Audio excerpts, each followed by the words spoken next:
Hello dear student, welcome back to my channel top classes. Student, आज हम पढ़ेंगे सोरठा छंद की परिभाषा। सोरठा छंद आपको बोर्ड एग्जाम में 2 नंबर का आता है। तो स्टूडेंट, आपको बोर्ड एग्जाम में कई प्रकार से क्वेश्चन आ सकता है। क्वेश्चन आपसे कह सकता है कि रोला और सोरठा छंद की परिभाषा दीजिए उदाहरण सहित।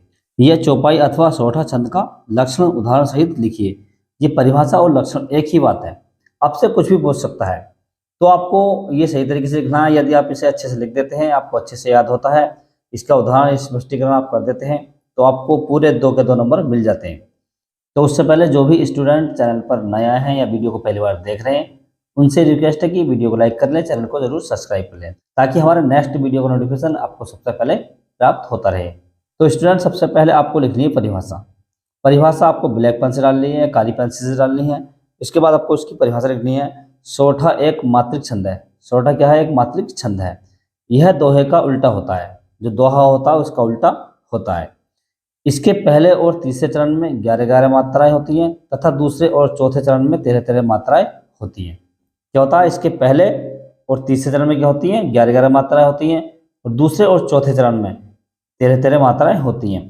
तो ये हो गई आपकी सोरठे की परिभाषा। अब आपको इसका उदाहरण लिखना है। उदाहरण आपको ब्लैक पेन से डालना है अच्छी तरीके से।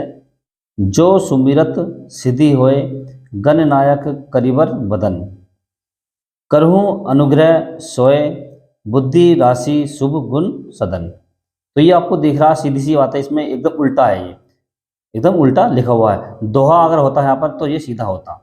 अब आपको मात्रा लगानी है। तो स्टूडेंट, यदि आपको मात्राएं सही तरीके से लगानी आती हैं तो आप उसमें तुरंत समझ जाएंगे कि ये रोला है या सोरठा है। यदि आपको मात्राएं सही से नहीं लगानी आती हैं तो मैं अपने नेक्स्ट वीडियो में आपको बता दूंगा और पूरी तरीके से आपको समझा दूंगा। अब हम मात्राओं की गिनती करते हैं। ये पहला चरण है। तो 1 2 3 4 5 6 7 8 9 10 11। पहले चरण में कितनी होंगी? 11 मात्राएं। दूसरे चरण में 1 2 3 4 5 6 7 8 9 10 11 12 13। दूसरे चरण में कितनी होंगी? 13 मात्राएं। तो इससे भी आपको पता चल जाएगा कि यहाँ पर सोरठा छंद है। अब हम गिनते हैं तीसरे चरण में। 1 2 3 4 5 6 7 8 9 10 11। तीसरे चरण में कितनी मात्राएं? 11 मात्राएं हैं। अब चौथा चरण हमारा आता है। तो चौथे चरण में 1 2 3 4 5 6 7 8 9 10 11 12 13। चौथे चरण में कितनी मात्राएं? 13 मात्राएं। तो हमने क्या परिभाषा पढ़ी थी?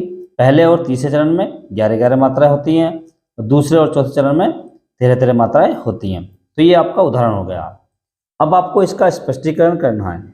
स्टूडेंट, स्पष्टीकरण उसे कहते हैं जहां पर यह सिद्ध हो सके कि ये हकीकत में ही सोरठा छंद है। तो हम लिखेंगे उपर्युक्त उदाहरण में पहले तथा तीसरे चरण में 11-11 मात्राएं और दूसरे और चौथे चरण में 13-13 मात्राएं हैं, अतः यह सोरठा छंद है। तो आप इस प्रकार से इसका स्पष्टीकरण कर देंगे। यदि स्टूडेंट आपको ये परिभाषा सही तरीके से याद है, इसका उदाहरण याद है और आप इसका स्पष्टीकरण कर देते हैं, तो आपको 2 में 2 नंबर मिल जाएंगे। और मैंने जो आपको परिभाषा बताई है तो स्टूडेंट, तो आप इसे कभी जिंदगी में नहीं भूलेंगे। बहुत अच्छे तरीके से मैंने आपको समझाई है। यदि आपके अच्छे से समझ में आ गई है तो आप वीडियो को लाइक करें, शेयर करें और चैनल को जरूर सब्सक्राइब करें।